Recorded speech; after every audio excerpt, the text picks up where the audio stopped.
Good morning, President Franco and Chairwoman Kenlo, and to all of the distinguished attendees today. My name is Stacy Burnett. I'm the Senior Director of Government and Regulatory Affairs at Comcast in the Beltway region. And Comcast is proud to support the DC Chamber and all that it does to advocate for businesses in DC and in the region. So Comcast has been a service provider in the District of Columbia for 23 years. And we invest in every community across the United States where we provide our products and services. And here in the District of Columbia, we've invested over $162 million in cash and in-kind services to local nonprofits over the past 3 years. And that includes installing what are known as lift zones. And these are 42 places in the District of Columbia where DC residents can go and connect to the internet for free. We partner with nonprofits, churches, community centers to make these lift zone facilities available. And that brings me to my point that I want to make today. So I want to just take 2 minutes to share information with all of you about the U.S. government's Affordable Connectivity Program. As we all know, the digital divide remains an issue in the United States and specifically in the District of Columbia. And it's estimated as of January 2022 that a quarter of DC residents do not have broadband internet access in their homes, with those being that number being over 35% in wards 5, 7, and 8, wards with predominantly African-American populations. DC's disparities are greater than those elsewhere in the Washington region. DC residents' lack of high-speed internet in their homes is not driven by coverage. In other words, broadband infrastructure is everywhere in the Washington DC in Washington DC proper. Rather, DC residents' lack of high-speed internet has everything to do with cost. And so I want to share with you information today about the federal government's Affordable Connectivity Program, also known as ACP, that allows individuals and families to receive a $30 credit every month so that they can have internet service. And when you sign up with Comcast, which is our residential service, is called Xfinity, you can sign up with Internet Essentials or Internet Essentials Plus, and your entire bill is paid for by way of the federal government program, the subsidy that you get the $30 subsidy that you get. So individuals and families qualify if they receive any type of public assistance, any type of federal support. So examples are SNAP, TANF, Social Security, Pell Grant recipients, veterans benefits. If you live in public housing support, all of those programs, you qualify for the Affordable Connectivity Program to get the $30 benefit every month. And that $30 benefit amounts to $360 in savings every year. It's estimated that 20 million Americans in the United States are receiving the Affordable Connectivity Program benefit. And in the District of Columbia, the US government estimates that 55,000 families are currently receiving this benefit in the District of Columbia.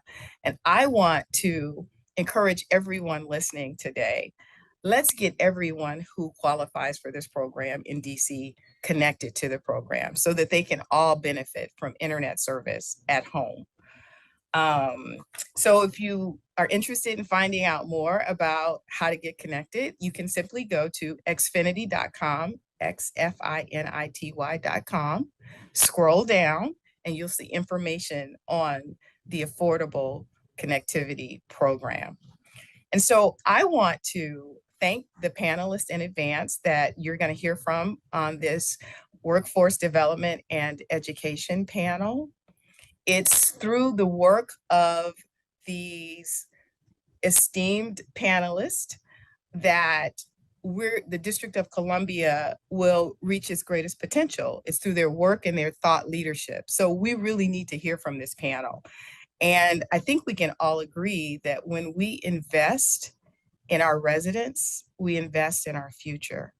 And as a DC resident, I'm anxious to hear how our panelists recommend that we invest in our residents so that we can reap huge rewards in the future.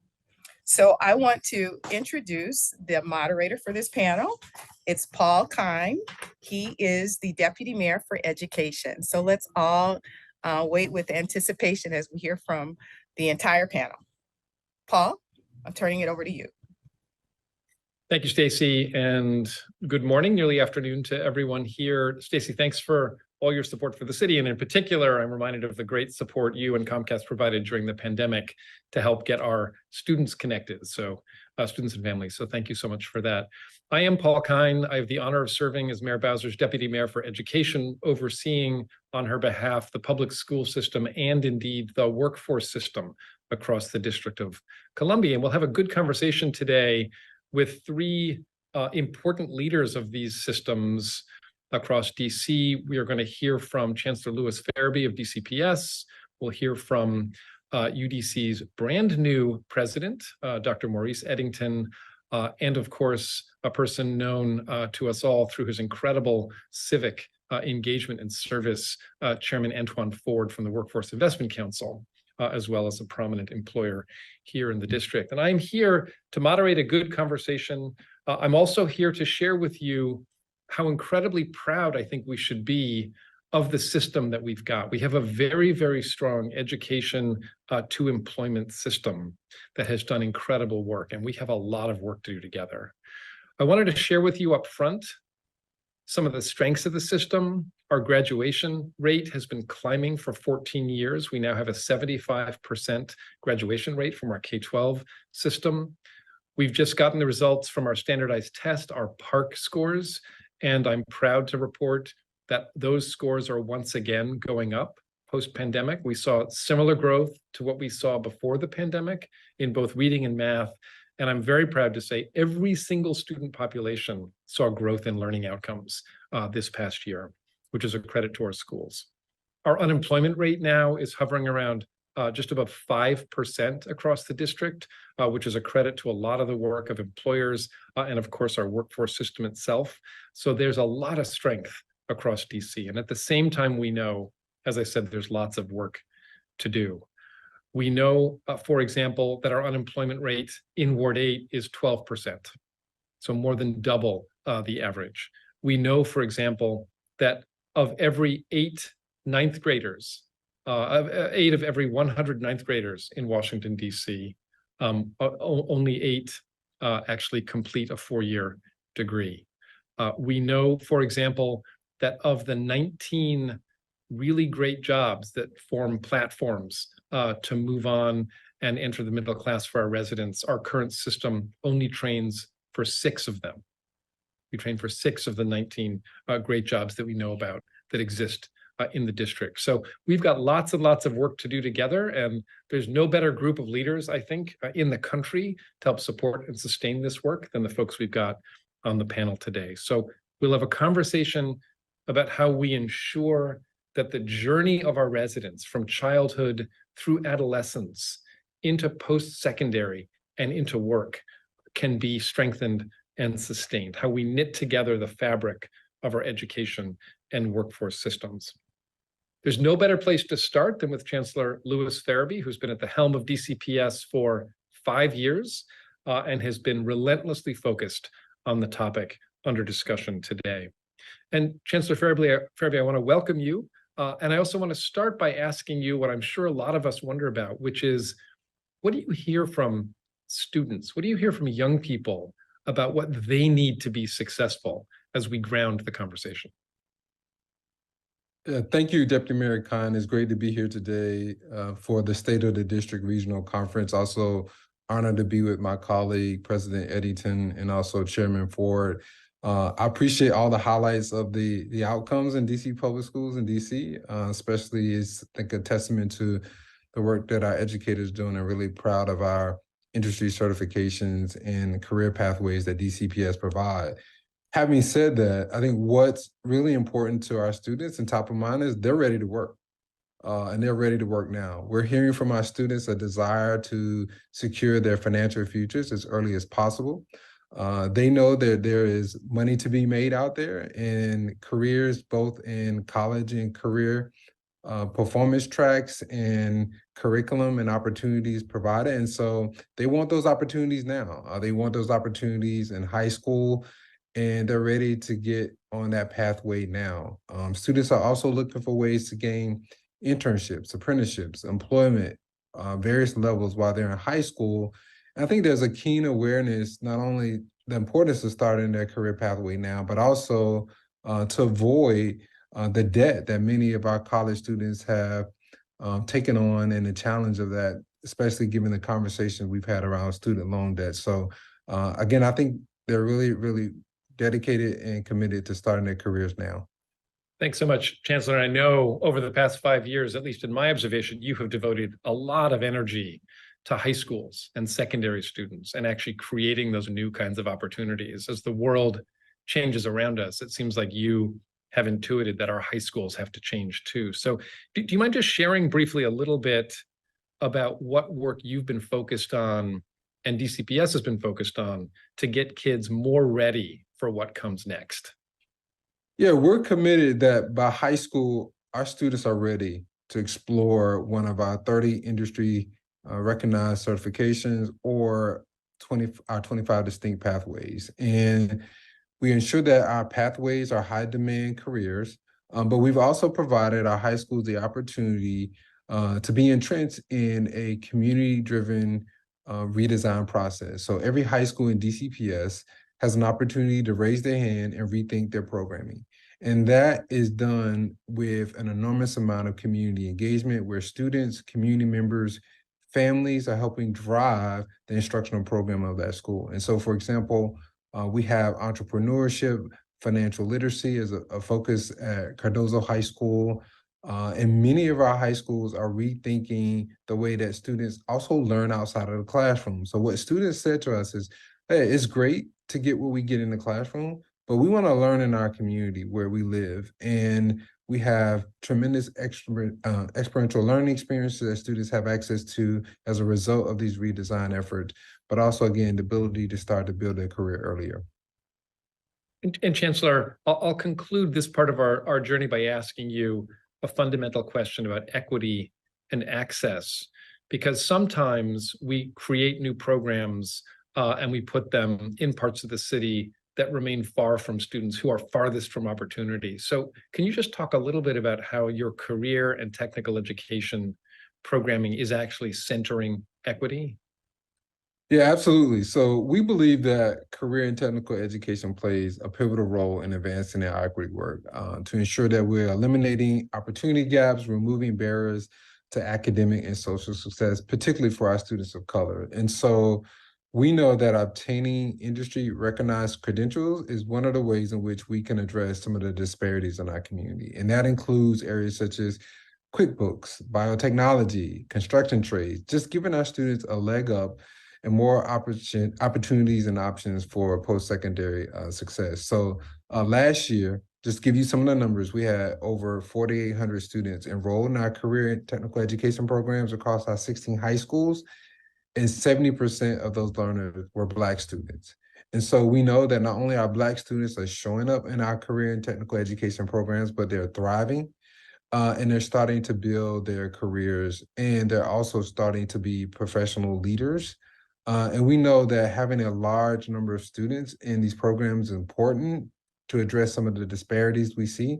But we also, is important to know, to have a strong contingencies in other programs, such as JROTC, engineering, biomedical science, computer science. So students are taking courses in these areas as they're pursuing various career pathways as well.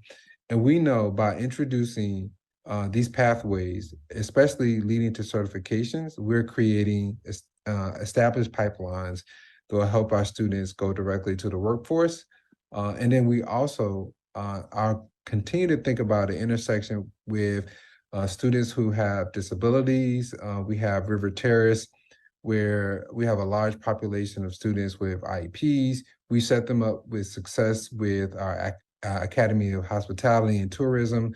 So we know that's another way to address disparities as well, knowing that that population needs to have the ability to take care of themselves and their families.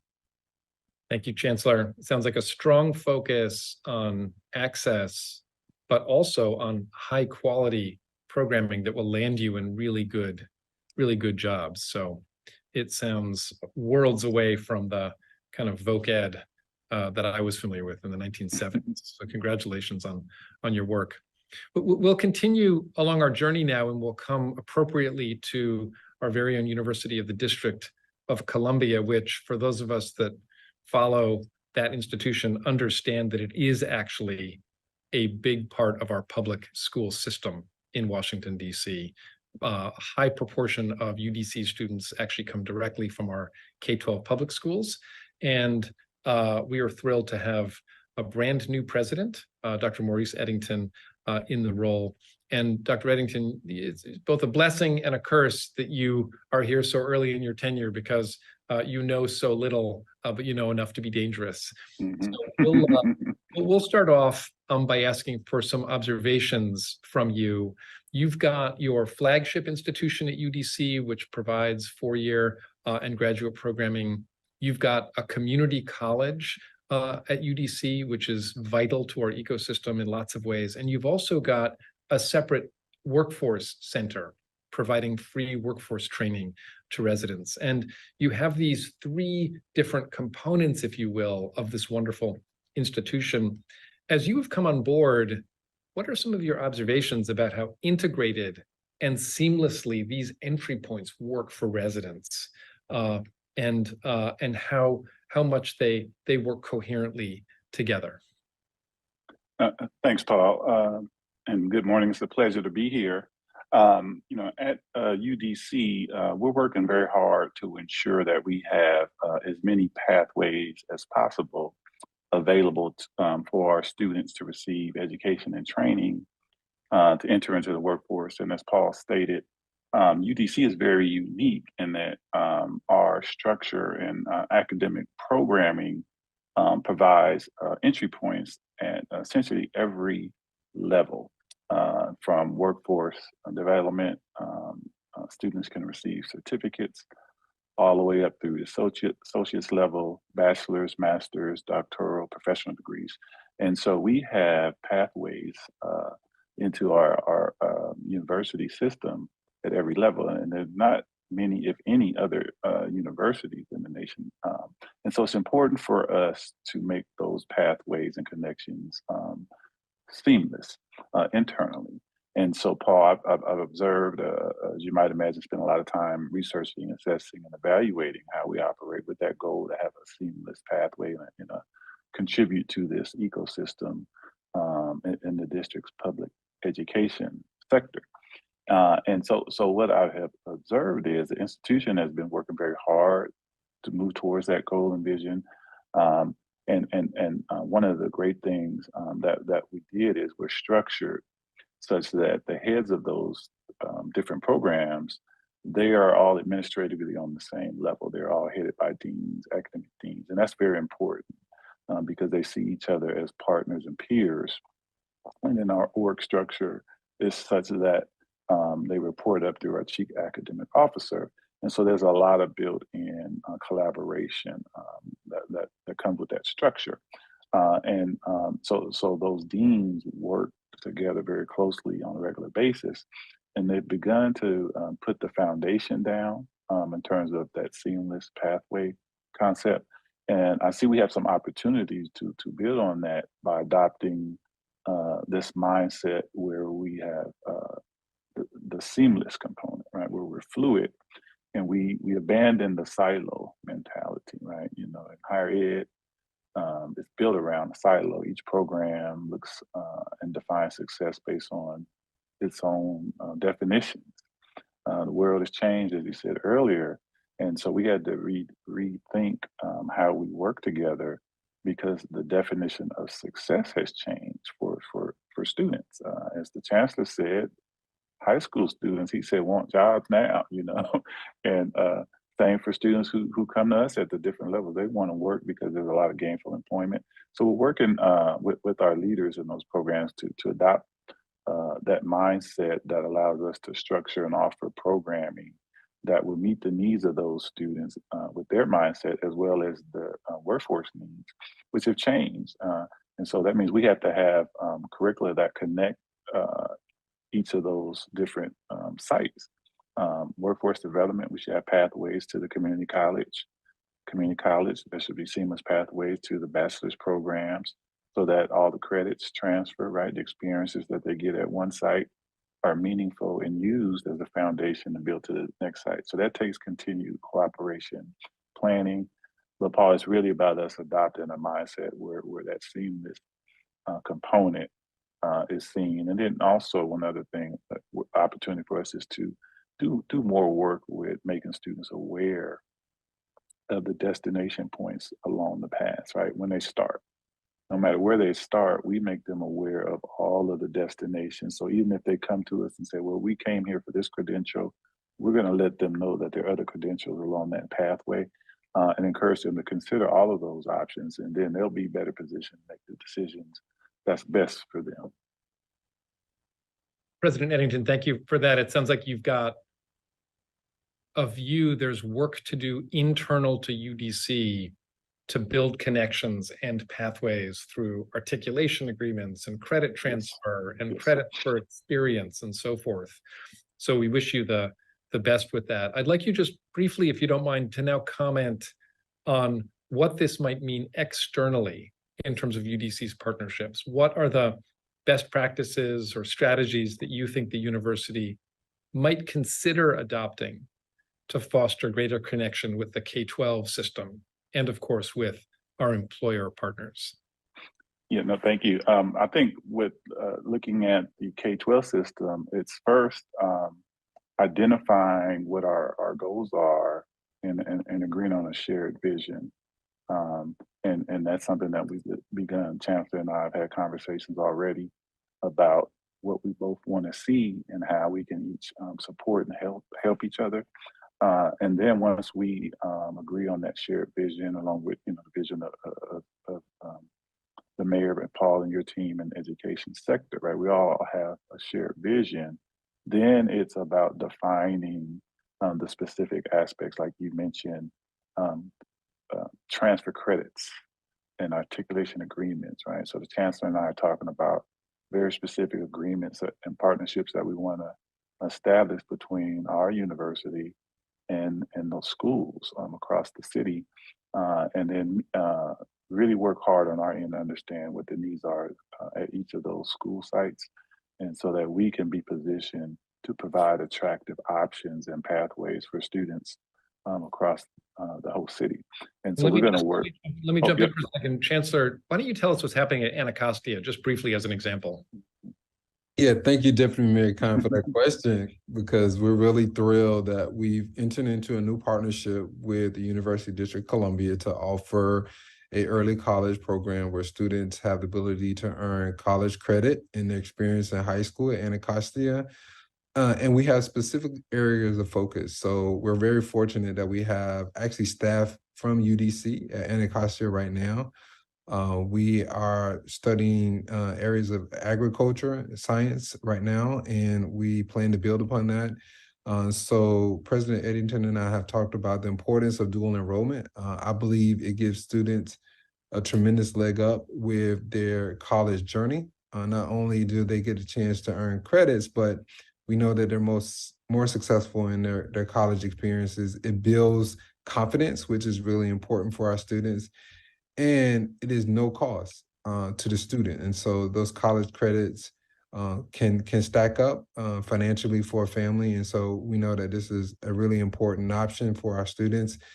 And it's something I want to expand. I shared with President Eddington, this is just the beginning. I think what's possible with dual enrollment in the University of District of Columbia. Thanks, Chancellor. I want to bring in Chairman Ford on this now, because clearly what we're talking about is preparing our youth and young people for something really important, good jobs, and happy lives. And Antoine, you sit in a very interesting seat because you straddle the domains of workforce training through the Workforce Investing Council, and also as an employer and as a strong participant in the world of employers in DC, you've got this employer hat as well. I wanted to start, as we continue our journey now, as our young people get older, with the workforce world here. Mm-hmm. We know it's very fragmented and complicated. We've got 17 government agencies at last count that provide direct training or grant-funded training. We've got CBOs, hundreds of individual programs. Could you just unveil this complexity for us a little bit? In other words, what should we all know about the workforce system that we don't, or what do we think we know that's wrong? Yeah, no, I really appreciate it. And thank you guys so much for joining. I love the way you're telling this story, Deputy Mayor. I think one of the things that we have to see when I first got in this position is that everyone has a desire to help with the workforce system, ranging from agencies to organizations to nonprofits. And we created some integrated silos. And I know that's an interesting word because some of them are talking and some are not.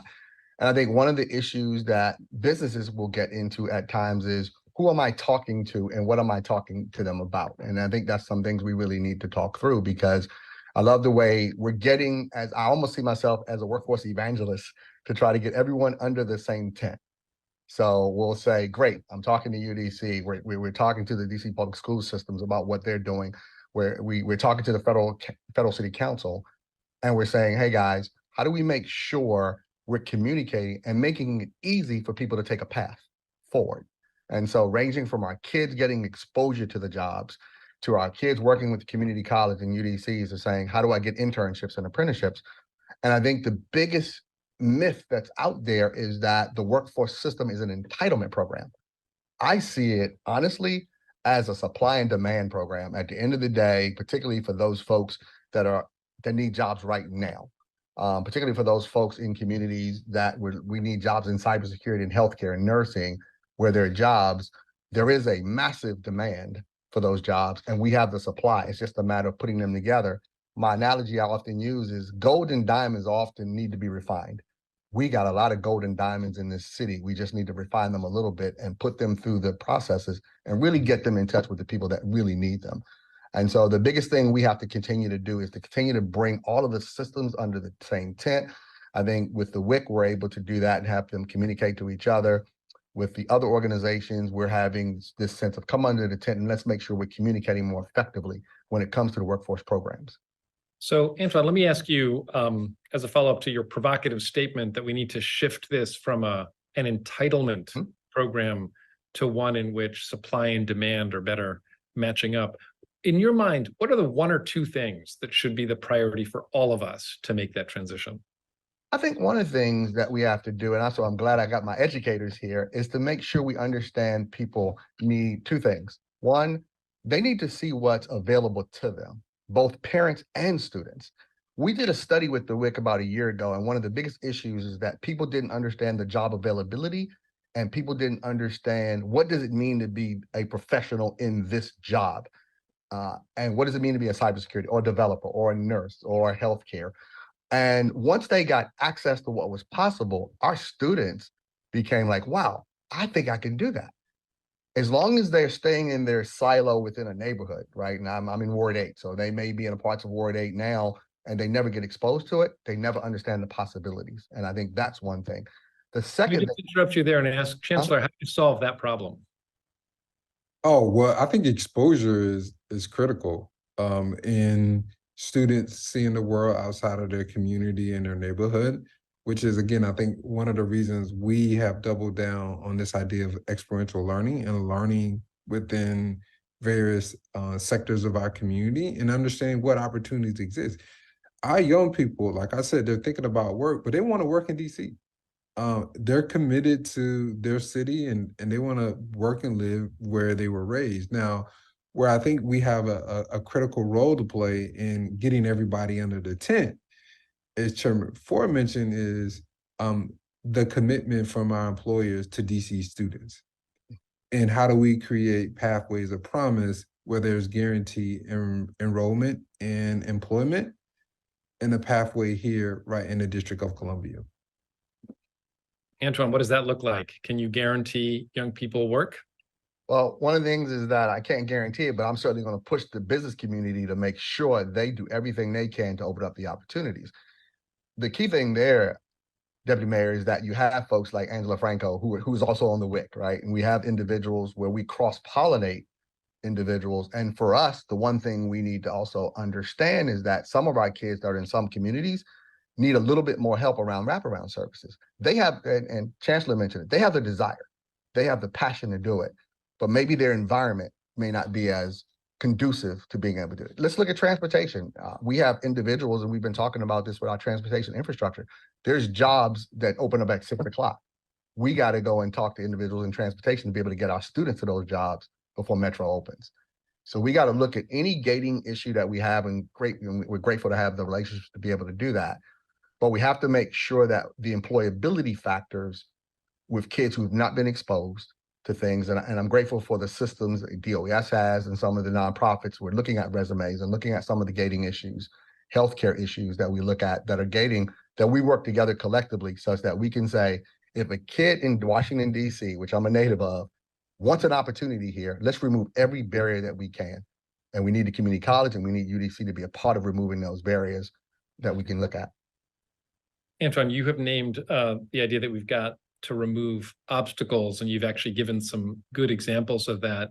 President Eddington, I want to ask you, I know for a fact that in every university I've ever seen, there is a position that's usually titled something like the Dean of Student Success. And based on your experience so far of what you've seen at UDC, and of course, your long career in higher ed, what are the best ways to actually support students to surmount the kinds of obstacles that Antoine has mentioned, and to do that in a way that then helps to build the kind of life skills and job readiness skills that are required? Yeah, thank you. I think Antoine mentioned the word that captures the essence of the approach is wraparound. And so what I've seen and some of the work I've been engaged with is really looking at ways to ensure that, one, we have all of the type of academic support services that are available, and then use data and analytics in our approach to assess and evaluate each individual student as best as we can to identify opportunities and areas where they need to improve, and then be intrusive with connecting that student with the particular set of services that they need, right? And so that's a shift in the traditional approach, which is just you have a canned set of services, you encourage students to go, and then you wait till the semester's over to see how things turned out, right? So it's that intrusiveness and having those suite of services available. But as an institution, as an organization, it's adopting the mindset that it's our responsibility to direct the students before they get too far along, and then have to suffer from having, those deficiencies or lacking certain foundational skills, right? So it's being aggressive. And so that's something that we're looking at very closely here, identifying our services and looking for opportunities to invest and increase our staffing and adopt best practices because it works. And then also the last part of that is having a keen focus on student outcomes, having an outcomes oriented mindset, and then using that as a barometer of how well we're doing, right? And so when we look at the outcomes, and you mentioned some statistics earlier, we want to really understand how we're tracking, and then that also tells us where to amplify those services and supports. But so just really using those best practices that we know work and adapting them to the environment here. So that all sounds incredibly important. And I think each of you is involved in different ways in providing wraparound supports, thinking about how to ensure the success of young people as they travel on this journey from our K-12 system through our post-secondary system and workforce, and then into the world of work. There's a second question, which is a bit of a conundrum for many of us, which is, why can't we actually get the number of people that we need to fill these jobs that we've got that are really good jobs? Nursing, for example, mental health clinicians, for schools, for example, not to mention many, many, many others. And so my question is, what do we have to do together to ensure that the pathways that we're supporting students along, building these important life skills, will actually also lead to family-sustaining careers that we actually currently have right now in Washington, D.C. My office did a small piece of research, which I shared at the beginning. We identified 19 jobs in the city where there will be lots of openings that pay well and that are good gateway jobs. They're good first jobs for young people. And of those 19, we're currently training collectively towards only 6 of them. Mm-hmm. And so my question for this illustrious panel is, what should we be doing together that we're not doing to basically strengthen our pathways into the jobs that we already have? I'll give you one and then turn it over to these other great panelists. Interestingly enough, some of the jobs that we have a criteria for hiring that is no longer needed. So I'll give you an example. Government contractors have a requirement for a certain level of education and a certain level of experience, where now we're looking at critical thinking and credentials. And so if you look at people that are required in the GSA schedule or certain schedules that you have to do, they have to change because in some cases, the hiring organizations have a requirement that may be 10 years old, no longer needed, but required by law. And those things are critically important that we need to sort of remove. And the other last one is just streamlining the hiring process. It's sometimes too old, and we have to look at that. We saw that in a pilot that we were running when in the hospitality industry. Yeah, I'm enthusiastic and really optimistic about the workforce advisory councils we have. I think the ability, Deputy Mayor, to dissect the industry, what it takes. I agree with Chairman Ford about the certifications. You know, we see that. You mentioned the dearth of mental health professionals. We're working with universities to grow our own and understanding the pipeline. And so I think having MedStar at the table and being a thought partner with the needs and demands in the healthcare industry is important. It's helping us plan thoughtfully about how do we create the right experiences for our students. I think what's happening in our Advanced Technical Center is a great example of that, where we are creating the right conditions with the equipment, the tools that students need to learn these critical skills and then to go out into the workforce. But again, I just do another call for having students get those experiences as early as possible and pathways where we need them. And I think when they get opportunities to do that and earn some dollars at the same time, we have the best opportunity possible to close some of those gaps that you've described. Thanks, Chancellor. In fact, you've just named something that I wanted to raise up because it's a real point of pride for us as a city. And I think for all of us on this panel, when I look across the room here, which is our Advanced Technical Center. And just to let folks know who may be unfamiliar with it, this is a very beautiful purpose-built site currently in the Eckington neighborhood, which is providing high-quality career and technical education training in the fields of nursing and cybersecurity to any high school student in the city who wants access. And currently there are 12 schools represented in this one location. The city provides transportation to and from this center. They get access to these incredible facilities with servers and mannequins and all kinds of stuff like that. And very importantly, they're being taught by college level educators, getting college credit from both Trinity and the University of District of Columbia for being there. And this was all designed in close partnership with employers. So you've got employers in leadership, you've got OSSI, which is driving the overall program, our state education agency, you've got DCPS and charter high schools in attendance, and you've got these wonderful higher ed partnerships. So that's a physical manifestation of the kind of collective work that I think we can do together. And I wanted to ask each of you to comment on what you think the opportunities are for an expansion of that kind of partnership, and whether you are as excited as I am about the Advanced Technical Center. Dr. Eddington, we'll come to you first.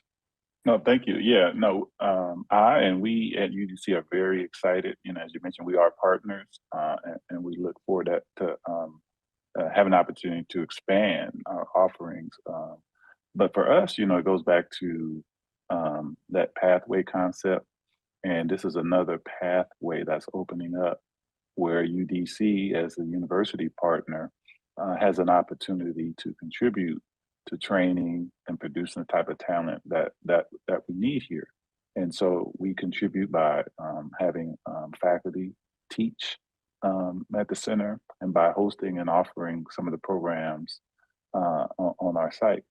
And so I think for us, it really fits into that big shared vision that we have as a district, to have the focus on preparing our residents to enter the workforce and be well prepared, and be a willing partner in identifying what we as a university can contribute to that shared goal. And so we look forward to continuing and expanding that relationship that's already in place. Thank you. Before I turn to some audience questions, let me see if Chancellor Fairby or Chairman Ford have observations about the Advanced Technical Center. Well, I would be remiss if I didn't call out our fearless leader, Mayor Bowser, for the bold investments. We wouldn't have the ATC without her leadership. But I do think, this idea of guaranteed employment, I'm going to come back to that, I think is a way to get everybody under the tent. The student check all the boxes. We should be able to say to them, you have a job here in the District of Columbia. Yep. The other request I think is important for me to call out is that we do need opportunity for educator externships where our educators can observe, learn in environments of the workplace and take back what they're seeing to their classroom. And so there is some adult learning, I think, that needs to take place for us to be really skilled at the type of instruction that needs to take place for critical thinking, workforce development in our classroom in DC public schools. Chairman Ford? Yeah, one big statistic that I love this fact is right now there is a 0% unemployment for cyber professionals. And in this country, there's 700 to 800,000 unfulfilled jobs. So Chancellor Fairby, when you talk about guaranteed jobs, what they're doing there is guaranteeing them a job. Nursing has the same impact. So the focus they had at the Advanced Technical Center is right on, spot on when it comes to supply and demand. I think it's good. It's a good chance now to turn to a question we got from the audience, which is right on target here, which is, what do you all think you need from each other in order to be successful here? So, Chancellor Fairby, I heard you say you want guaranteed jobs. Chairman Ford, you alluded earlier to the idea that we need to have folks coming out of the system who are skilled and ready. But if you had to take a moment now to give each other some advice, this is our great Oprah moment here in our Zoom room. But if you were to look at each other and say, this is what I need from you in order to help our residents be more successful, what would you say to each other? Well, I'm happy to start because I had a chance to host President Eddington in my office recently, and he was all ears. So I took advantage of that opportunity. But what I share with him is that I think it's important that the courses that students take at UDC be transferable to wherever students want to go next in their college and career journey. And so I've asked of him for us to think about, not only how do we bolster dual enrollment, but how do we make the coursework that students take as nimble as possible, flexible in such a way that students can pivot quickly and they're in the best position to experience success with college and career. So he took great notes and committed to following up. And I look forward to, exploring what's possible with our public university. I think the importance of the public school and the public university collaborating well together can really, I think, be a launching pad for what's next with workforce development here in DC. Thanks, Chancellor. Anything you need from Chairman Ford? He's going to keep pulling people under the tent. So I want him to continue to refine and his spirit of bringing everybody together. But I do seriously think that pushing employers to be a part of our advisory councils. I want to come back to that. We didn't just get to our work around cybersecurity and nursing through chance of circumstance. We have people at the table driving that discussion and that planning. And so I think there's many others. I mentioned construction industry earlier, but whether it's HVAC, whether it's electrical work, biotechnology, I mentioned, like we want those employers with us when we're planning and thinking, and that's K-12. And I know President Eddington feels the same way with the higher ed partnerships as well. Thank you, Chancellor. Chairman Ford, can I come to you next? What do you need from the Chancellor and from our new president of UDC? Good, because I got a shopping list, so that's great. So to the Chancellor, one of the things, and you're doing this today, which I really appreciate, it is two things. One, the critical thinking, the problem solving. When we did a survey, they talked about what are the things that employers wanted. Outside of the skills and credentials, they wanted people that could help them solve problems, because in an economy that's up and down, we need problem solvers. We need people that can come and help us, particularly this next generation. And the earlier you can do that in the kindergarten, right, first, second grade, the better they're prepared, because they think about those problem solving all the time. And you guys have been doing that. The involvement in the business to be a part of that would be great. The other thing that would be and I don't know, and this may be a separate conversation we have to have, getting credit, school credit for apprenticeships, because I want it to be a win-win for the students, that we can design more apprenticeship programs. Deputy Mayor, you know how important that is for the young people. And if they can get the credits in school, I think we can encourage them to seek more. And I can then pull the business community to say, not only is this important to you, and you get access to the students in their juniors and senior years, they also get credit for it. Chairman Ford, you'll be pleased to know we've got 200 high school students getting credit for advanced internships right now, and that number is low, but I think that's a good start. Yeah. That's wonderful. Thank you for that. Dr. Eddington, I know you're the newest member of our esteemed leadership group here, but do you already know of things that you might need from our workforce or employment community through Chairman Ford and or our K-12 system represented here by Chancellor Farabee? Yeah, and so the Chancellor, he gave a very good example of that, which is my mindset coming in, taking advantage of the fact that I'm new. That provided me an opportunity to change how we think about traditional approaches, right? And so to your question, one is when the Chancellor and I met, it was exactly what he said, right? I didn't come to him with a list of things that I wanted from DCPS. I came to him and said, what problems, opportunities are you working to address? And then help me understand how UDC can help you realize your vision for DCPS. And then, as he said, he talked to me about what he'd like to see in terms of us and how we can support the students. And so, for the Chancellor of DCPS, what I need is to have a good understanding from them about what they need.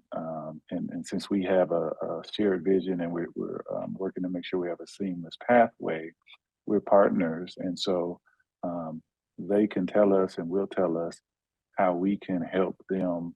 We're further down the pipeline, but we've abolished those silos, right? And so just really knowing what the DCPS needs from the university, and for the business community, what we really need is to one,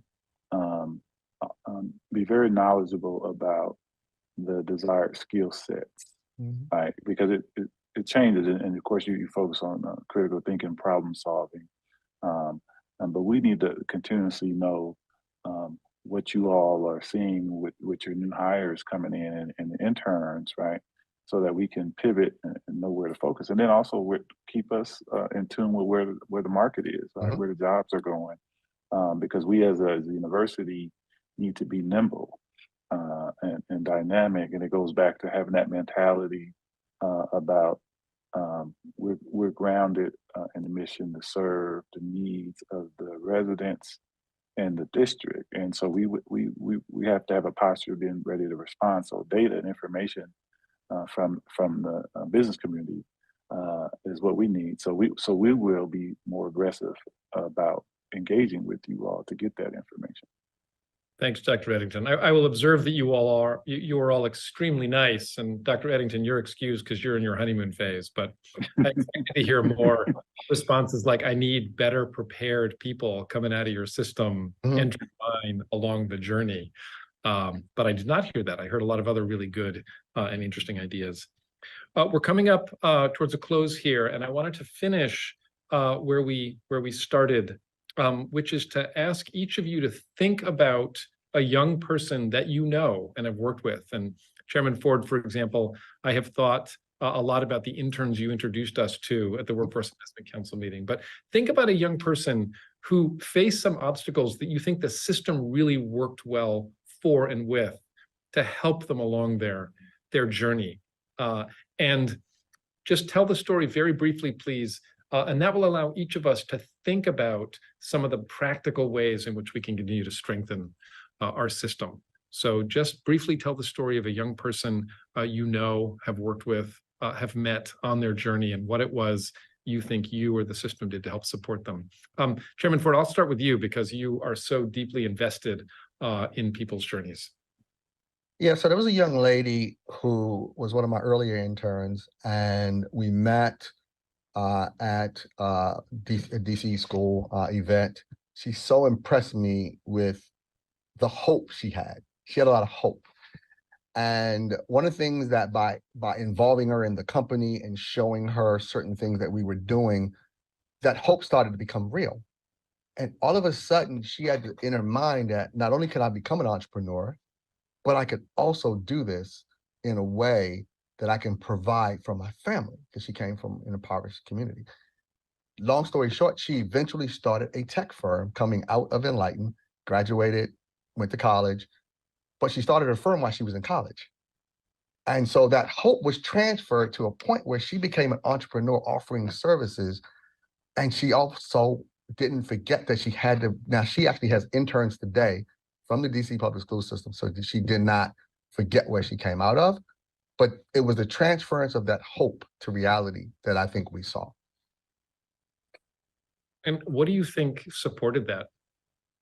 I think it was, she had a good foundation in the school system, but it was the exposure that she saw what was possible, because she was in an environment that she said, I never thought I could do this, right? Now it's possible. And that I think was important.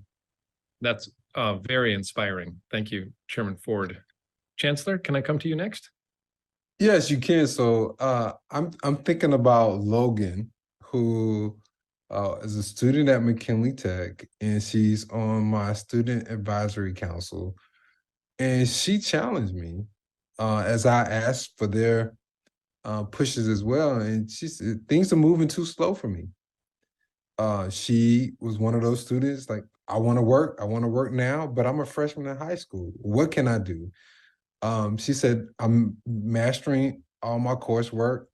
I want to be challenged academically. So I said, let's go. So we have created a path for Logan to take college courses now. And she's on the path to earn her associate's degree. And I think she is willing to be a champion and a student ambassador to give exposure to other students. She's currently studying in some of the computer science programming there at McKinley Tech, but she's agreed to help us explore opportunities to advance middle school students' understanding of what's available and what opportunities exist. But through a partnership with DOES, we had an ability to create a school year internship, which is an extension of our wonderful summer youth employment program. So Logan now, she's working, earning some money. She's taking some college courses. She's on the pathway to earn her associate's degree, and she just started her high school experience. And I think that's a great story to tell, that our students are so ready for what's next. And so I think we have to accelerate what's possible.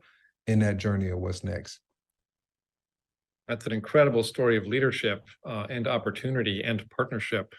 Thank you, Chancellor. Dr. Eddington. Yeah, so I have a more generalized version. Given the short time I've been here, hadn't had a chance to really observe an individual student, but there's a story to tell about some students that I had a chance to speak to from Anacostia High, and one of the things they shared was the exposure that they had gotten to UDC through our outreach, through the DAWN program and some of the work we're doing on campus. But what was so fascinating to hear is about how the exposure, and not just to the university, but through aquaponics and the kinds of science, STEM-related work that they were getting exposed to, it was all new to them. And what it did is it kind of touched on something we talked about earlier.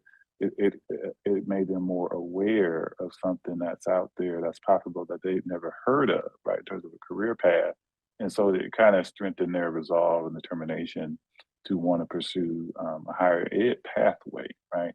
And so I think those are the kinds of stories that we want to see, and that's where outreach from us into those communities and exposing and increasing awareness are going to continue to be very, very powerful for those students who need it most. Thank you, Dr. Eddington. I appreciate all of those stories. We actually have a few extra minutes, so we'll go to a lightning round question also from our audience, which is, we've got a very complicated system. We are entering a tight budget year. Is there anything we're currently doing that we should stop doing?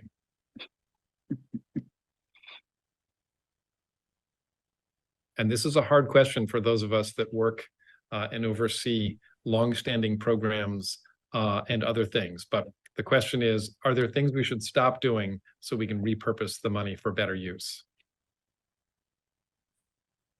Yeah, well, let me give you the, oh, no, go ahead, Chancellor.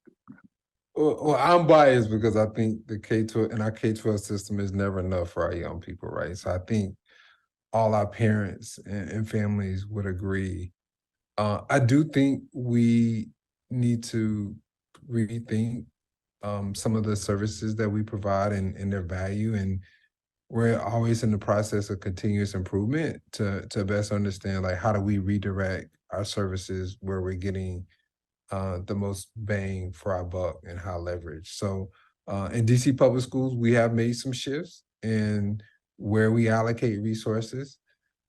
We are looking to incorporate more work of, as I mentioned earlier, and we call them cornerstones, but critical experiences where students are learning within their community. And so example of that, we teach all of our students how to ride a bike. We're working on teaching our students to swim. They visit Nats Park. And so I think leveraging our community is a way to be more efficient with the resources that we have. And so I think, so it's not that less is more, but rather more is more. All right, Chancellor, I got you. Well, friends, unfortunately, we have to wrap with that final question. I know, Dr. Eddington, you had a thought, but we are out of time, and I apologize for that. But I did want to say thank you to each of you, not just for your participation today, but for your incredible leadership. This conversation is a reminder to all of us about how integrated all of our work is, and the mindset and approach and energy that you have brought here today simply exemplifies the work you do every day. So thank you all. thank you. Thank you.